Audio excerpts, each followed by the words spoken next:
ಭಾರತೀಯ ಕ್ರಾಂತಿಕಾರಿ ಕಿಸಾನ್ ಸೇನಾ ರಿಜಿಸ್ಟ್ರೇಷನ್ ಡೈಲಿ ಸಂಘಟನೆಯ ಸಂಸ್ಥಾಪಕ ರಾಷ್ಟ್ರೀಯ ಅಧ್ಯಕ್ಷರು ಎನ್ ಕುಕ್ನೂರ್ ಅವರ ಆದೇಶದ ಮೇರೆಗೆ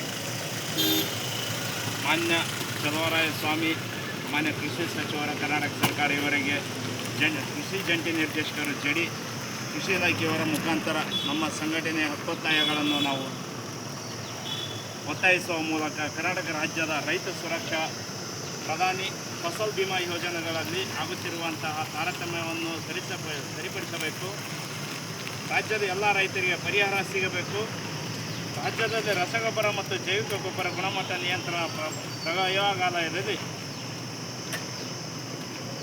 ಅಧಿಕಾರಿಗಳು ಸರಿಯಾಗಿ ಕಾರ್ಯನಿರ್ವಹಿಸುತ್ತಿಲ್ಲ. ಇದರಿಂದ ಕಳಪೆ ಗುಣಮಟ್ಟದ ರಸಗೊಬ್ಬರಗಳು ಮಾರುಕಟ್ಟೆಗಳಲ್ಲಿ ಮಾರಾಟವಾಗುತ್ತಿದ್ದು, ರಸಗೊಬ್ಬರಗಳು ಇದರಿಂದ ರೈತರಿಗೆ ಪ್ರತಿ ವರ್ಷ ಆರ್ಥಿಕ ನಷ್ಟ ಅನುಭವಿಸುತ್ತಿದ್ದಾರೆ.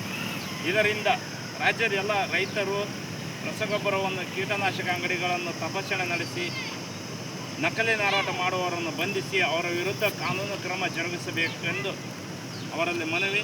ರಾಜ್ಯದಲ್ಲಿ ಪ್ರತಿ ವರ್ಷ ಬೆಳೆ ಸಮೀಕ್ಷೆಗಳನ್ನು ಸರಿಯಾಗಿ ಮಾಡದೆ ರೈತರಿಗೆ ಪರಿಹಾರ ಬರದೆ ರೈತರು ಸಂಕಷ್ಟದಲ್ಲಿ ಇರುತ್ತಾರೆ.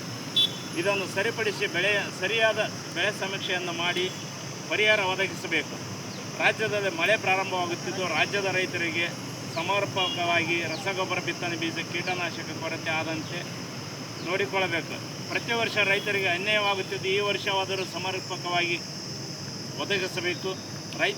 ರೈತರಿಗೆ ಪ್ರತಿಯೊಬ್ಬರಿಗೂ ರೈತ ಗೊಬ್ಬರ ಮೊದಲೇ ಬಿತ್ತುವ ಮೊದಲೇ ರೈತರಿಗೆ ಸಿಗಬೇಕೆಂದು ನಾವು ಆಗ್ರಹಿಸಿದ್ದೇವೆ. ಕೃಷಿ ಭಾಗ್ಯ, ಕೃಷಿ ಯಾಂತ್ರೀಕರಣ ಯೋಜನೆಗಳಲ್ಲಿ ರಾಜ್ಯ ಸರ್ಕಾರ ಇನ್ನೂ ಹೆಚ್ಚಿನ ಅನುದಾನ ಬಿಡುಗಡೆ ಮಾಡಿ ಹೆಚ್ಚಿನ ಫಲಾನುಭವಿಗಳಿಗೆ ಸಿಗುವಂತ ಹಾಗೆ ಮಾಡಬೇಕು. ಕೃಷಿ ಹನಿ ನೀರಾವರಿ ಮತ್ತು ತುಂತುರು ನೀರಾವರಿ ಉಪಕರಣಗಳಿಗೆ ಸಿಗುವ ಸಹಾಯಧನವನ್ನು ಹೆಚ್ಚಿಸಬೇಕು ಮತ್ತು ಫಲಾನುಭವಿಗಳಿಗೆ ದೊರೆಯುವ ಹಾಗೆ ಮಾಡಬೇಕು.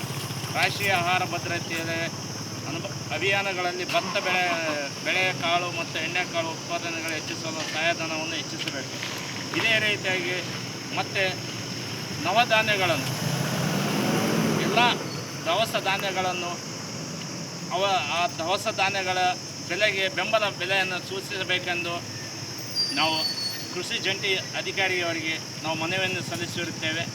ಈ ಮನವಿಯನ್ನು ರಾಷ್ಟ್ರೀಯ ಅಧ್ಯಕ್ಷರು ಎನ್ ಕುಕ್ನೂರ್ ಸರ್ ಅವರ ಮುಖಾಂತರ ನಮ್ಮ ಜಿಲ್ಲೆಯಾದ್ಯಂತ ತಾಲೂಕು ಮತ್ತು ಗ್ರಾಮ ಘಟಕದ ಅಧ್ಯಕ್ಷರು, ಉಪಾಧ್ಯಕ್ಷರು ಈ ಸಭೆಯಲ್ಲೇ ಭಾಗವಹಿಸಿದ್ದಕ್ಕೆ ಅವರಿಗೆಲ್ಲರಿಗೂ ನನ್ನ ಹೃತ್ಪೂರ್ವಕ ವಂದನೆಗಳನ್ನು ಹೇಳ್ತಾ ನನ್ನ ಎರಡು ಮಾತುಗಳನ್ನು ಮುಗಿಸುತ್ತೇನೆ.